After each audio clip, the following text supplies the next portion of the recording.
Aquarius, hello and welcome to your Fall 2024 Shapeshift reading, where we're looking at the shape you're shifting out of, the shape you're shifting into, and what that shapeshift looks and feels like for the fall season. I'm Andy, I'm your reader, and I'm joined by the Willcox Tarot today. We've got major arcana, we've got zodiac cards, and we've got oracle cards in this deck. Okay, Aquarius. How are you shifting this fall?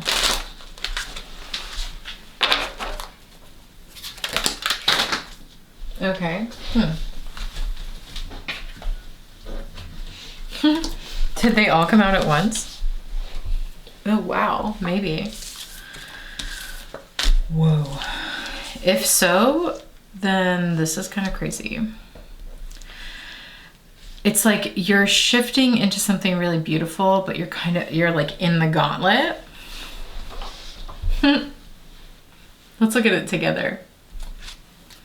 If this is indeed your shapeshift, we've got the garden in the center with the cauldron and the furnace on either side, which are essentially the same cards.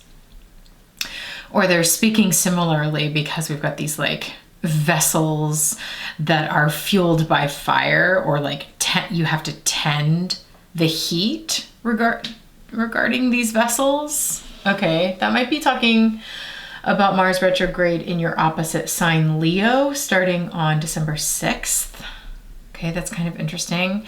But it's like you have to, just like you have to tend a garden in order for it to grow, sometimes you need to feed a flame.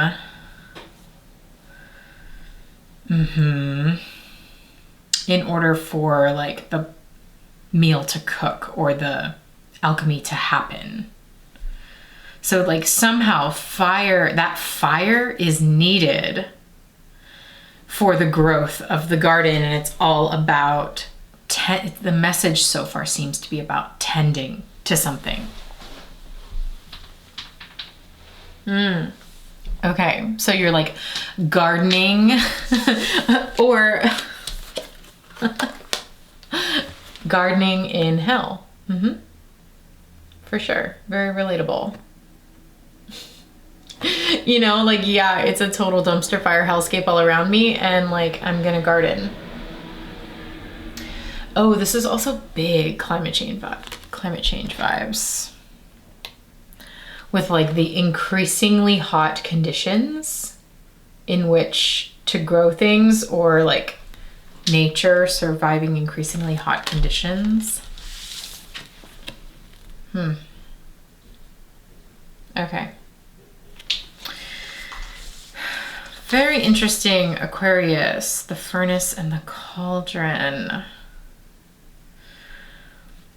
So your shapeshift is not very far apart, you know, like the shifting from the furnace to the cauldron is not a huge move, but it's all in service of this garden energy. Let's read from the guidebook a little bit here, since the furnace and the cauldron are such similar energies.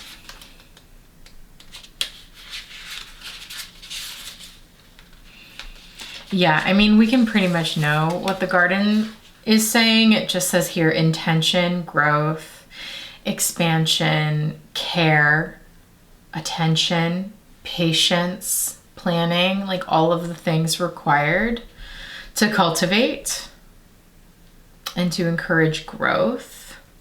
The garden invites us to be mindful and attentive to all aspects of our lives. Gardens are places of intention where things have been picked and planted and nurtured to grow and bear fruit. So you're bringing your like intention, your devotion to something. The rich soil is your purpose, your passion, your intention. The sunlight is your love, and the water is your attention to tending to its needs. Okay, so that's a thing. And then like tending a fire is a similar vibe of like devotion. So let's see. Starting with the furnace, it says transmutation, expression, fuel, patience, same keyword, interestingly, and right Action. The furnace calls us to channel the energy of our emotions in healthy and helpful ways. When we feel deep emotions, gut feelings, anger, grief, upset, any emotion of this color that we feel deeply in the body has the power to overtake us, because there is great energy here. And with great momentum of energy comes an opportunity for fuel, and negatively an opportunity for dysfunction. So these energies, if unminded, can cause great harm. The art of transmutation is channeling these powerful energies into things that serve you, finding healthy ways to express your feelings. Okay, so that's really interesting, especially given the cauldron, because just instinctively I feel that shift as like channeling all of that just pure raw fire, and rather than just tending to heat, which is, you know, like we have a wood stove. This is something that you do for survival in the winter. So that is also like a necessary thing. But to me, Mars retrograde in Leo and then in Cancer is like tending, this is the transition, Mars retrograde in Leo, recognizing all of the inflammatory emotions, all of the heated emotions coming through, and then Mars in Cancer with the cauldron, channeling that into something that people can eat or medicine that they can take. You know, it's like using that heat, mixing it with water, other ingredients, and like devoting to that and transforming it into something that can actually be utilized by the body or by the garden, by whatever it is that you are trying to nurture and grow. Okay, so let's find the cauldron just for comparison's sake.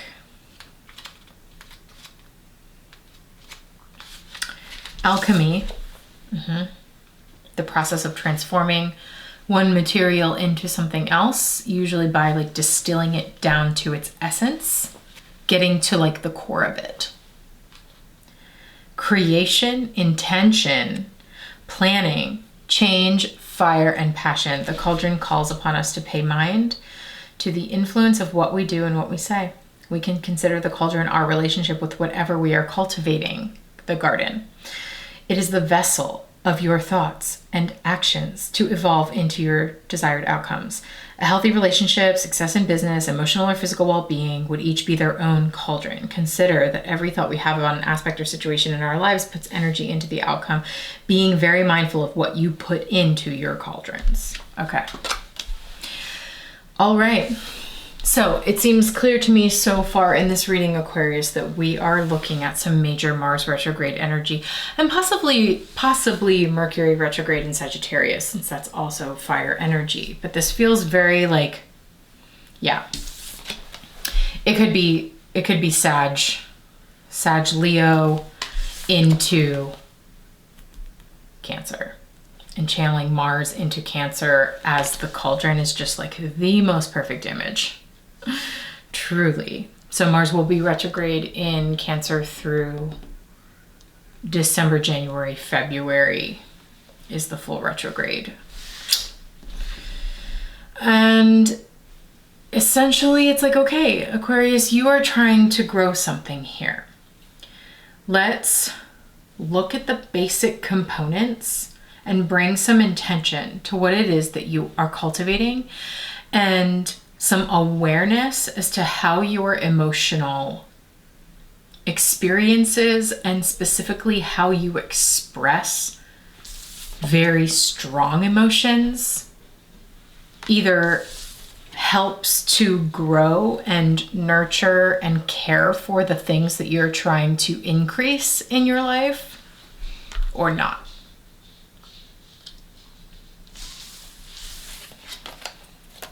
Are you cooking medicine or are you cooking poison, you know? Are you channeling that fire or is it overwhelming you?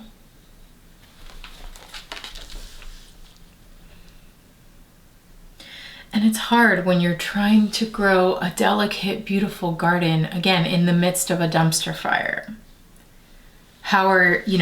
It's understandable that emotions might feel out of control, that things might get really inflamed and feel really intense and difficult to harness that intensity. but it's also sort of like, hey, harness it in the kitchen. You know, like you feel in a kind of way, get in the kitchen. Go make something, go cook something, go create something.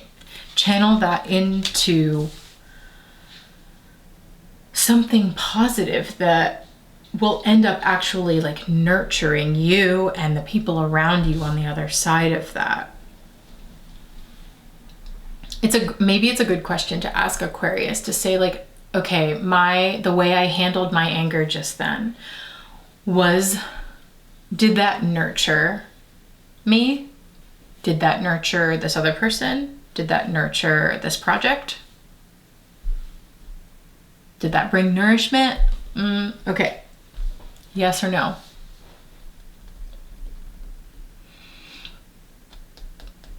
Interesting. I love this reading so far, Aquarius. And it looks to me, okay, this is kind of cool too. So it looks like this is the same figure. The one in here tending this fire is the one in here also tending this garden.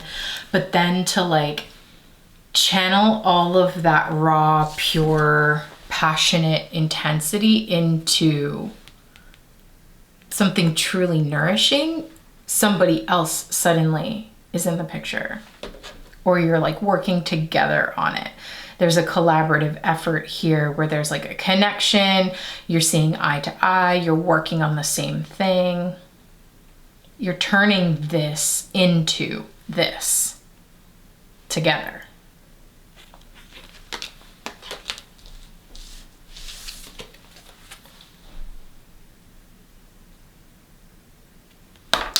Okay.